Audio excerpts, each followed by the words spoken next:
Hey guys, Christian here. Today we got the Mercedes E350 2022 edition. And you know, we're getting into luxury because we got the 3-pointed star at the front. But yeah, getting into some of the specs right away. MSRP on this is about $65,275. Engine on this is a 2-liter inline 4-turbo with a 9-speed automatic transmission. Horsepower on this is 255 horsepower, 273 torque, 0 to 60 in 6.1 seconds. And if you are driving this, especially with today's gas prices, MPG on this is 23 city, 31 highway. And the weight on this is about 3,800 pounds. Moving on to the exterior, so we have this in this nice matte paint. It's actually called Selenite Magno Grey Matte paint basically, and it's $3,250, so $3,250 for this.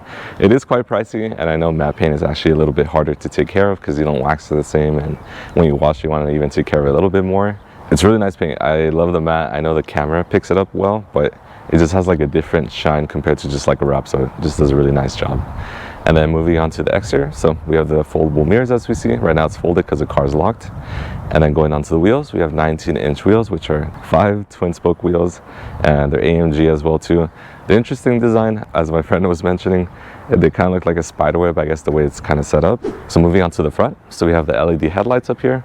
Really nice design. I know they kind of look all the same for the C-Class, the E-Class, and S-Class. I think this Mercedes is just trying to keep it simple and letting you know that you're looking at a Mercedes. But then going on to the center, so you have the big Mercedes badge here, dead center. I like it, and then all around it looks like it has like little like floating stars in a sense. They're all chrome, so I guess you could get them blacked out, but I like the contrast against the paint, especially this Selenite Grey Magno Matte paint. And then going all the way to the bottom, you have the splitter. It's a glossy black. And then final thing, you have the Mercedes badge up here. This one is flat. I know they do all the flat badges now compared to like older models that did have them standing up, but I guess you could also get that swapped out and have it standing as well too. So moving on to the back side, we have the LED tail lights. Good design, just flows with the rest of the car. It doesn't really stand out. And then up here we have the spoiler. It's to the body color, the matte gray, Selenite Magno Grey. I think this fits nicely. It just blends with the car. I wonder how this would look like with like a glossy back. So you can get that with the Mercedes, or you could just leave it like this. I'd probably just leave it like this though as well too. And then final thing I want to mention, all the way at the bottom, we have the nice dual exhaust ports. Carwow always covers that, but they are fake, so their exhausts are actually inside of those ports. And then for the final thing, for the trunk, I actually want to show off the key real quick. So the key, I like this design. This is probably one of my favorite Mercedes keys. As you can see, you have the Mercedes logos there. You have like the nice like matte or like metal looking key. And then at the top you have the lock. Right beneath that you have the unlock. You have your trunk in case you want to open that, and also have the panic button as well too. So from here, I'll open up the trunk. And you just hold it and it simply opens it.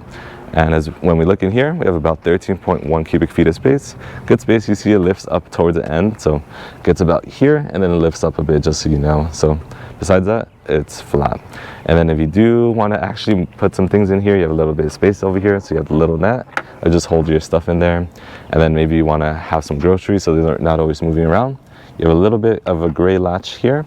You just simply just pull this down and it'll just hook your groceries so it doesn't have to like move around and everything. And as simple as once you take them off, it just goes back up. And then beneath this, when you lift, you see you have a little bit of space. It's a little messy, but I don't want to get too into that. It's just in case you want to throw maybe some cleaning supplies or whatever you need down there. And then to close it, they're automatic as well. A little red button here. Just press that and it closes it for you. So you guys thought I forgot the trunk challenge? I can't forget that. I always got to do it. So I'm inside the trunk. I'm gonna move all the way to the back. So inside here, a little squish, of course. This is a trunk. This isn't really meant for people, but as you can see, I fit nicely, I guess. You can also fit some more groceries here. Maybe have some Krispy Kreme or maybe some Portos boxes. They'll fit completely fine with the body you have back here. So moving on to the driver's side of the car. So as you can see with the doors, they're actually folded up, which lets you know that the car is actually locked. If you want to unlock it, simply just slide your hand in here. And as you can see, the foldable mirrors also open up too. But again, if you gotta lock it as well too, without having the key in your hand, just simply just slide your finger there and it locks it as well too. But as simple as we locked it, we can also unlock it by just putting our hand in here, opening the door, and we see everything that we have here on the door. As you can see, we have that nice matte wood that we have. And we also have the upgraded Burmester sound system for this car. And you have a little bit of storage down there too. But going on to the door sill, we have the Mercedes-Benz logo. That's actually lit up. Right now it is daytime, so you won't be able to really notice that. That is an extra option. And then going on to the seat controls, you only actually have the lumbar there. So if you go back to the door panel, you actually see we have all the seat controls here. So you can adjust your headrest, the backside, the seat, and then if you want to extend also like the kind of like your footrest. So I want to just show off the seat real quick. And as I'm extending this, you actually see it extend there as well too. So you want a little more support for your legs or thighs, it gives you that little bit of extra that you need. And this also comes standard with heated seats, but you can also get them cooled as well too. So definitely get the cooled seats if you're here in LA, probably one of the missed options, but nice if you get it. And then at this point, we're gonna go inside. So once inside the car, comfy seats and everything, black all inside, but we have the steering wheel dead center. Nice switch to it. You can get this in wood as well too, but I like this feel. And then going on here, we have the 3-spoke steering wheel. On the left side, we have the controls for cruise control. Also for controlling the screen back there, we'll get to in a bit. And on the right side, we have more of the music controls, or if you want to talk to the car as well too. Behind the steering wheel, you do have the left and the right in a sense for bringing up and down the gears. And then you also have, of course, your stocks as well back there too. And then for turning on the car, so I have the key inside the car already. So panning a little to the right, there's a start engine button here, so just press that just to get the car not fully started. But as you can see, it turns on the screens back there. We have two about like 12.3 inch screens, and they're really nice and clear, good contrast, and it's bright day, or we're getting to the morning of the day. Good color. We see our MPG is supposedly 999, but it's actually not. So going on to the center screen, it is also touchscreen, so if you want to do click on things, you could also go to the home menu, or you can swipe around or whatever you want to do. And the cool little thing, once your finger gets close to the screen, as you can see, it like kind of like highlights what I'm looking at. I'm not even touching it. It's a little nice design, I guess, like it kind of just shows you what it's about to touch on the screen as well too. But besides that, it is a good touchscreen. You do have a lot of apps. Another thing you can do, you could also use the touchpad. So in case you don't want to put grab your fingers, maybe you're just eating something, or you're in a Starbucks, you got some pastries, or you're enjoying yourself, but you don't want to get the screen dirty, you could just simply use the touchpad down here. And it works really nicely, like how it has like a little bit of like noise feedback that you're like moving things around. So one thing I want to give a little time to is the backup camera. So this does also have the 360 cameras, give you that nice panoramic view, or what it kind of look like if you were playing like GTA. Yeah, still play a lot of video games, but it looks nice, gives you a little view of all around the car. As we're backing up, you can see how it looks like. It's actually really smooth. The camera's really like nice quality. And on the right side, you can see you also have some options in case you want to mess with like how the view looks. So just going up between these, you can just see completely on the back side. You can also look at it this way, where you can see the left and right side, and also the panoramic on the left side. You can see what it looks like in the front, even though you should be looking at the back side. Here is your complete front side still. And then final thing is just like how it would look like if you're parking into a spot. Moving below the touchscreen, we have also the AC vents, or what Mercedes considers kind of like the pearls of the car. And it is kind of just like, in a sense, 4 balls or 4 pearls below that. Moving below that as well, we have the AC vents. So the AC vents, it's dual climate control. You can set all your, of course, your temperature, or you can move between like the manual options, or if you want to turn on and off the AC. Below that, we do have a couple extra options where we can go quickly to the media, you go to the navigation, go to the telephone, or also your emergency lights as well too. And then here in the center, where it kind of like nicely just integrates, you have like this nice wood here. You could open this up, and there is also wireless charging, so if I throw my phone in there, simply charges. And the cool kind of nice thing, it lets you know on the screen too that it's also charging. I think it's really nice to have that, because sometimes the phones kind of go into like that tray in there and you can't really see the screen anymore. There is one USB-C port in there. There is a 12-volt port as well, and you have 2 cups as well too. Though I will say they're pretty close, so if you have 2 Starbucks cups and they're the bigger cups, they're probably going to be touching, and you might have a little bit of an issue there. I wish car manufacturers would take advantage and maybe separate them just a little bit more, but the 2 cups will completely fit fine. You have the touchpad, as we've gone over before as well. And on the left side and the right side, we have all the buttons. You can adjust kind of like your sport mode, your basically what the dynamic modes for Mercedes. And then final thing back here, we have the armrest here, which yeah, you simply just have your arm here. But you can open it when you press the button. Opens on both sides, and then you have 2 more USB-C ports in there, and a little bit of storage as well too, in case you got to put things in there.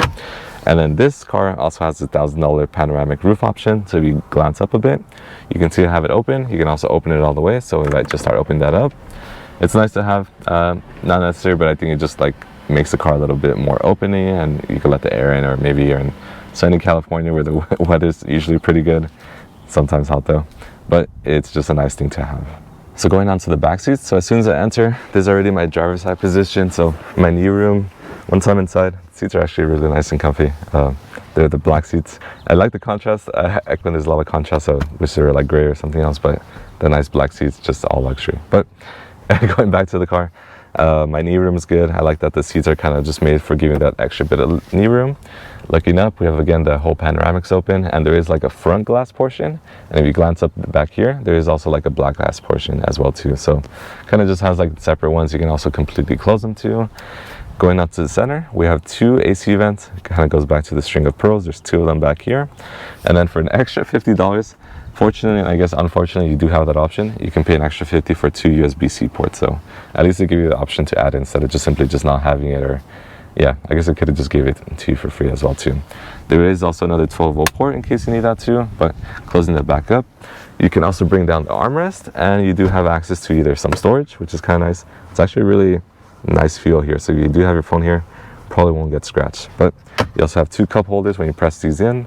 Little, not hard, I would say, to use, but when you push your cup in, I feel like maybe you can just push your cup down here and it'll go into the correct position, but you might have to like help it out a bit. But besides that, you do have a bit of a transmission well. That's kind of just standard again with most cars. But comfy seats back here. If you have 5 adults inside, I think you'd be fine. A tiny bit tight, but I think most people would be pretty comfortable back here. As for the drive of this car, so the car handles nicely, of course. 0 to 66.1 seconds. Maneuverability. I always do it last second. I kind of never let my cameraman know. Nope, not at all. But yeah, maneuverability is good. Actually, they're pretty good for, in a sense, a mid-sized SUV weighing about 3,800 pounds. A good maneuverability. Speed's okay. Comfort in this car. It has good comfort. I will say, if you do want a little bit more waftiness, a little more, you know, just luxury, you can get the air body control, basically like an air suspension for $1,900. I'd probably recommend that. I have not tested it myself, but anytime I've been in air suspension or the magnetic rides, I really like it a lot. The visibility out of the car, front's nice and good. You have your side view mirrors. You also have the blind spot assist on the foldable mirrors. Your rear view mirror, it's actually really good. This is actually really expanded. And then if you want to look up, I have it closed right now just for the video, but you can also open this up entirely too. Alright guys, that completes my review for the Mercedes E-Class E350 Sedan 2022 edition. Again, I want to give 3 highlights. Just definitely the big things about this car. The Selenite Magno Grey Matte paint from Mercedes is really nice. I think it just fits the car really nicely. Again, it would work with other Mercedes cars, but this one, it fits really nice. I definitely see this in person. It just looks better than wraps, or just, it looks a little better in person. I think the camera captures it pretty well, but not the same as it could look like in person as well.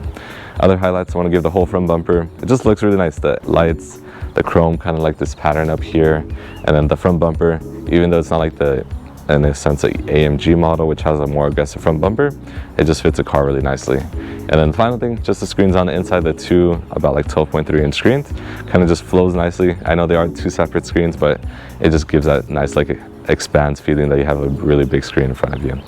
But besides that, I hope you guys enjoy the review. And again, subscribe, like the video, or throw me some comments if you have any feedback. Yeah, hope you guys enjoy the video. But again, till next time.